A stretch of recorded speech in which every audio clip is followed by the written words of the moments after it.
14 വരെയില്ല സംഭവങ്ങൾ 5 കൊല്ലം പറഞ്ഞാലും മതിയാവില്ല. അതൊന്നും എനിക്ക് 5 മിനിറ്റിലാണ് തന്നത്. അപ്പം ചിലത് ഞാൻ ഓർമ്മിക്കാൻ വേണ്ടി ഭയങ്കര മറിയാണ്, ഓർമ്മിക്കാൻ വേണ്ടിയിട്ട് കുറിച്ച് വെച്ചൊരു കടലാസിൽ നോക്കട്ടെ.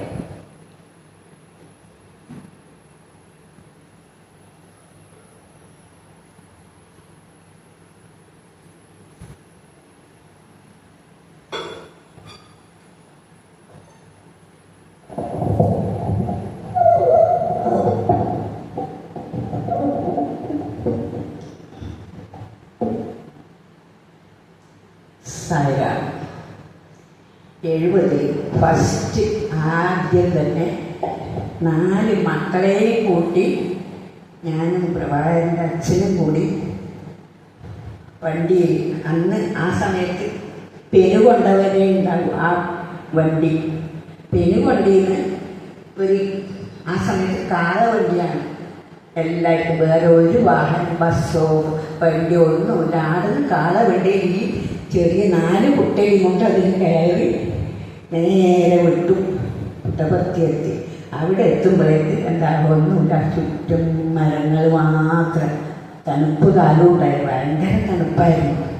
അങ്ങനെ ഇവരെയും കൂട്ടി, കുട്ടികളെല്ലാം കൂട്ടി 4 പേരെയും കൂട്ടി, ഓർമ്മയുണ്ടാകുമെന്നറിയില്ല, 4 പേരെയും കൂട്ടി ചിത്രാവതിയിൽ പോയി കുളിച്ചു. അപ്പോൾ അവർ തണുത്ത് കുട്ടികൾ കരയും.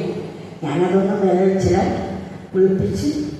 അപ്പോൾ ആ സമയത്ത് എല്ലാവരും പോയി. എനിക്കൊരു മരം കിട്ടി മരച്ചോട്ടിൽ കിടക്കാൻ, അല്ലാതെ ഒന്നും യാതൊരു സൗകര്യം അവിടെ ഉണ്ടായിട്ടില്ല.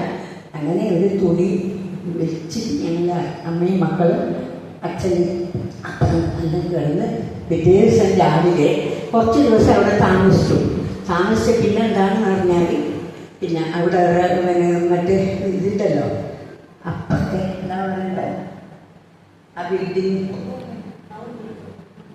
സൗത്ത് ബ്ലോക്ക് അല്ലല്ല, അതിപ്പോ ഞാൻ പറഞ്ഞില്ലേ ആ സമയത്ത് അവിടെ എല്ലാം മരങ്ങളായിരുന്നു. അല്ല പൂർണ്ണചന്ദ്രന്റെ ഏരിയ പറയാം. പൂർണ്ണചന്ദ്രല്ല, ഞാൻ ഭയങ്കര പറയാൻ ബിൽഡിംഗ് ഒന്നുമില്ല. ഇപ്പൊ 2-3 അങ്ങോട്ട് എന്ന് വേറൊന്നും സാധനങ്ങളുണ്ട ആടാ. ആ സമയത്തൊന്നുമില്ല. ആ സമയത്ത് പിന്നെ ഞങ്ങൾ കുറേ പേരുണ്ടാവും. അപ്പോൾ ഒരു കൂട്ടെടുത്തിട്ട് പിന്നെ പ്രഭാകരൻ്റെ അച്ഛൻ കത്തി മണ്ണ് കൂട്ടിയിട്ടുണ്ട്. അപ്പോൾ ഈ കുട്ടികളെ ഞാൻ ഒരു മരച്ചോട്ടിൽ ഒരു തുണി വിരിച്ചിട്ട് കുറേ കടല മണി നിറഞ്ഞിട്ട് അതിലടി ഇരുത്തി. അതിൽ ഈ ആണുങ്ങളെല്ലാം കിടക്കുന്ന സമയത്ത് നമ്മൾ സ്ത്രീകൾ ഈ കൊട്ടയിൽ മണ്ണിട്ടിട്ട് തലയിൽ വെച്ച് കൊണ്ടിടും, കുറേ കൊണ്ടിട്ടു. അപ്പം ഈ കടല മണിയെല്ലാം തീർന്നു, കുട്ടികൾ കരയാൻ തുടങ്ങി. ഞാനത് ശ്രദ്ധിച്ചതേയില്ല. അങ്ങനെ അപ്പോൾ നമ്മൾ സ്വാമി എന്ത് വരുന്നത് കാട് വന്ന് അവിടെ കുട്ടികളെടുക്ക നിന്നു. എന്നിട്ടാണോ ഭഗവാൻ എങ്ങനെ നടക്കുന്നത്, എൻ്റെ മക്കളിൽ എങ്ങനെ അറിയാം. അവിടെ കൈ കൊട്ടി ഇങ്ങോട്ട് വാ, വെറും മലയാളത്തിൽ ഒരു ഭാഷ എനിക്ക് അറിയില്ല എന്ന് സ്വാമിക്ക് അറിയാം. ഇങ്ങോട്ട് വരുന്നു. ഈ കുട്ടികൾ എത്ര സമയമായി കരഞ്ഞുകൊണ്ടിരിക്കുന്നു, വിശക്കുന്നില്ല, എനിക്ക് കാണുന്നില്ല. സ്വാമി പോയി ഭക്ഷണമെല്ലാം കൊണ്ടുവച്ചു. ഇവർക്ക് സ്വാമി എന്നെ വിളമ്പി കൊടുത്തു. വയറ് നിറയുന്നവരെ ഭഗവാൻ അവിടെ വന്നു. ഒരിക്കലും ഇങ്ങനെ വേദനിപ്പിക്കരുതെന്നും പറഞ്ഞു. ആ സംഭവം ആടെ നിൽക്കട്ടെ, ഞാൻ ചുരുക്കി പറഞ്ഞു. വേറെ എന്തെല്ലാം ഉണ്ട്, രണ്ടാമത്തെ ഞാൻ നോക്കട്ടെ എന്തത്.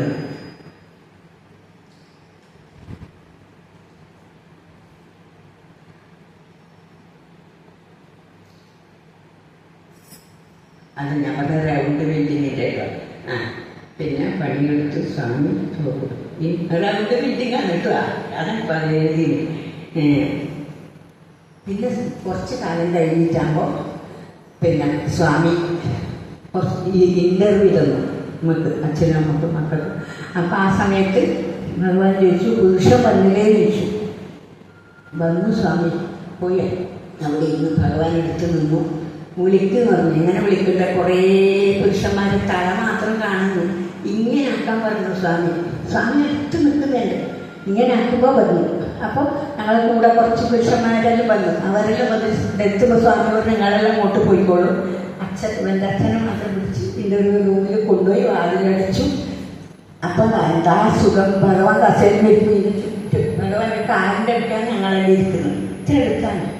ഭഗവാൻ ഞാൻ പറഞ്ഞതൊന്നും എനിക്ക് പറയാൻ സമയമില്ല, അതുകൊണ്ട് പ്രധാനപ്പെട്ടത് പറയാം.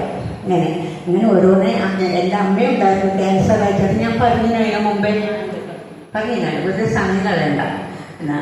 ആണ് സ്വാമി എൻ്റെ അടുത്തൊരു കാര്യം എന്ന് പറഞ്ഞാൽ, കുറേ കൊല്ലം മുമ്പേ പ്രഭാകരൻ്റെ അച്ഛൻ ജീവിതത്തിൽ എന്നെ ഒരു വാക്കുകൊണ്ടോ പ്രവൃത്തി കൊണ്ടോ വേദനിപ്പിച്ചില്ല. എത്ര വയസ്സായിട്ട് ദൈവം പോലെയാണ് എന്നെ അന്ന് മരണം വരെ.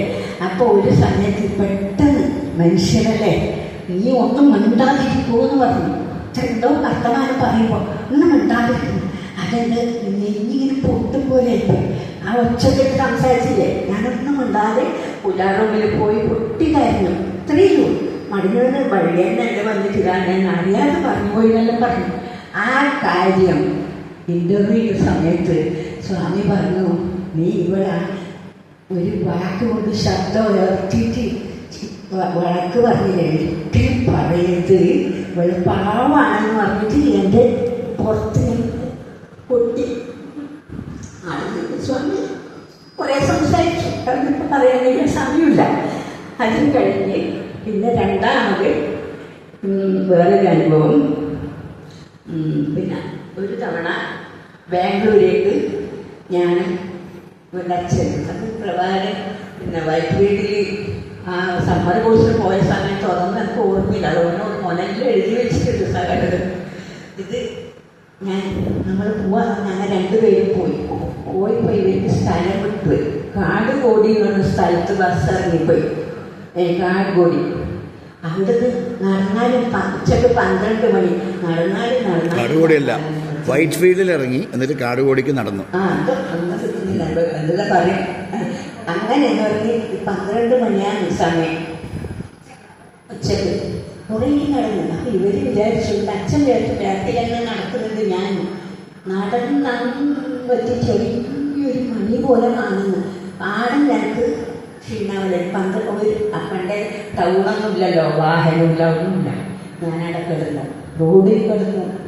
വേറെ സമയം നോക്കി കരുന്നുകൊണ്ട് കിടന്നു. ഞാൻ ഇടന്നെ മരിക്കുന്നെന്ന് വിചാരിച്ചു. എനിക്ക് ദൂരെ കാറ് ഇത് കയറുന്നു. കാറിൽ ഇങ്ങനെ കാണുന്നുണ്ട്. കാറ് വേഗം വന്ന് എൻ്റെ അടുത്ത് നിർത്തി. ഞാൻ ഈ കയറ് പറഞ്ഞു, ഡ്രൈവറേയും പോയിട്ടാകുമ്പോഴേക്ക് ഭഗവാന്റെ കാറാണത്. സ്വാമി ഇരിക്കുന്ന കാറ് ഭഗവാൻ അറിയില്ല, ഭഗവാൻ ആറൊന്നും അറിയില്ല. സ്വാമി പോകുന്ന കാറിൽ ആ ഡേറ്റ് ഞാനിത് പോകും. വീട്ടിൽ സ്വാമി ആശ്രമത്തിന് മുമ്പിൽ വന്നു. നമ്മൾ സ്വാമി പറഞ്ഞയച്ച് ഞാൻ കുട്ടിക്കായിരുന്നില്ലേ ആ ഡേറ്റ് അതൊരു അനുഭവം കൊണ്ട് അതിനെ വിസ്തരിച്ചിട്ടൊന്നും ഞാൻ പറയുന്നില്ല. പിന്നെ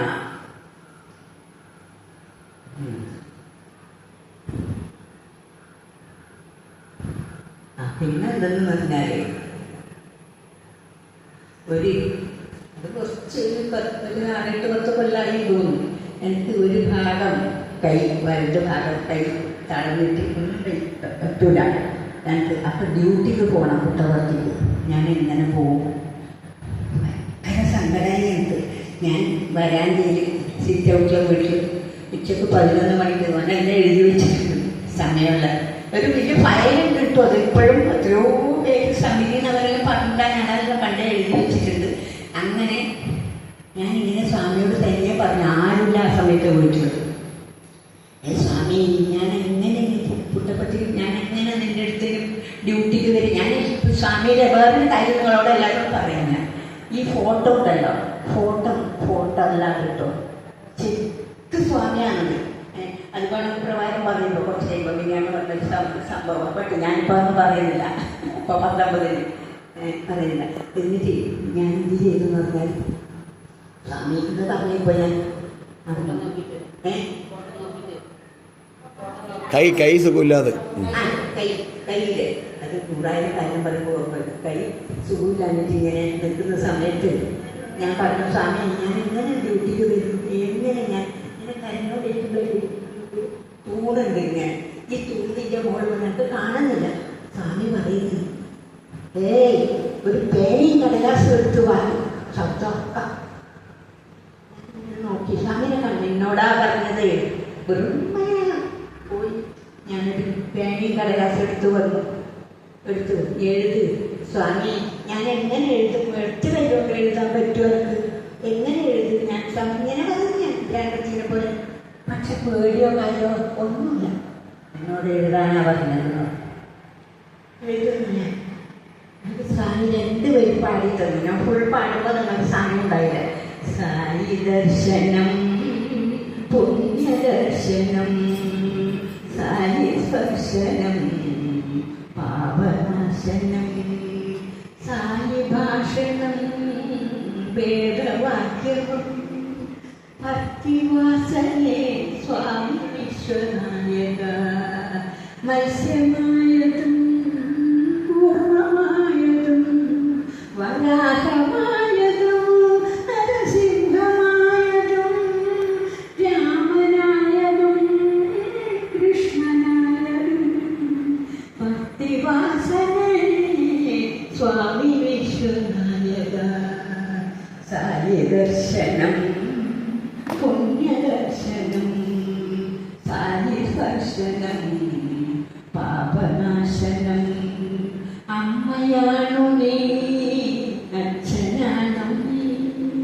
ബന്ധുവാണു നീ മിത്രമാണു നീ ആഴിയാണു നീ വായുവാണു നീ അഗ്നിയാണു നീ ശക്തിയാണു നീ ബ്രഹ്മമാണു നീ വിഷ്ണുവാണു നീ ഭക്തിവാസനേ സ്വാമി വിശ്വനായക സായി ദർശനം പുണ്യദർശനം സായി സ്പർശനം പാപനാശനം സായി ഭൂമിയിൽ സേവ ചെയ്യുവാൻ എന്തരങ്ങളിൽ ശക്തി നൽകണേ സായി പാദത്തിൽ കുമ്പിടുന്നതും സായി കൈകൊണ്ട് അനുഗ്രഹിക്കണേ സായി പാദത്തിൽ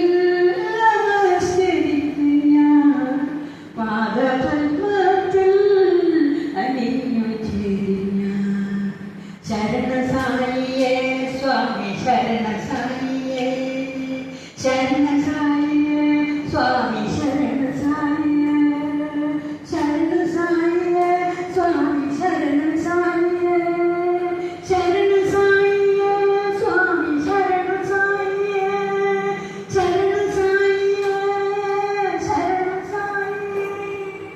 ഇത് ഞാൻ എത്ര വലിയ കവി ഇപ്പൊ ഈ സമയത്തൊക്കെ ഞാനൊന്നും ഉണ്ടാക്കി സ്വാമി മനസ്സിൽ എൻ്റെ ഉള്ളിൽ ഇരുന്നിട്ട് എങ്ങനെ പാടാൻ പറ്റും. എനിക്കൊരു അത്ഭുതം തോന്നി ഇത് എഴുതിയത്. ഞാൻ എല്ലാം കഴിഞ്ഞ കുറച്ചൊക്കെ മുമ്പ് എനിക്ക് വലുത് കഴിയാതെ ഇത് പിടിച്ചു. ഒന്നുമില്ല, യാതൊന്നുമില്ല. ഞാൻ പുട്ടപ്പുറത്തേക്ക് ഡ്യൂട്ടിക്ക് വന്നു. ഭഗവാന്റെ പാദ നമസ്കാരം ചെയ്തു. പാദ നമസ്കാരം ചെയ്യുന്ന സമയത്ത് വേറൊരു കാര്യം പറയാം. ആ സമയമാകുമ്പോഴേക്ക് നമുക്ക് സ്ത്രീകൾക്കുണ്ടല്ലോ ഒരു അത് പാദനമസ്കാരം കാരണം ഞങ്ങൾക്ക് തൊടാൻ പറ്റൂലാന്നല്ല എൻ്റെ മനസ്സിൽ. ഞാൻ എങ്ങനെ ഭഗവാന്റെ കാല് പിടിക്കും? ഭഗവാൻ അടുത്ത് വന്നു നിന്നു. ഇത് പൊതിച്ചു വന്നു പാദനമസ്കാരം ചെയ്യുന്നത്. പാദനമസ്കാരം അതിൻ്റെ ശേഷം ഞാൻ അതെല്ലാം വിട്ടു. ഭഗവാന്റെ തലയിൽ ആ പാടിയ പോലെ എനിക്കായല്ലോ തലയിൽ ഞാൻ ഗ്രഹിച്ചു. വേറോട് പറയാൻ വിചാരിച്ചു സമയമില്ല. അതുകൊണ്ട് ഇപ്പം ഞാൻ മതിയാക്കും. കുറേ കാര്യങ്ങളുണ്ട് പറയാൻ.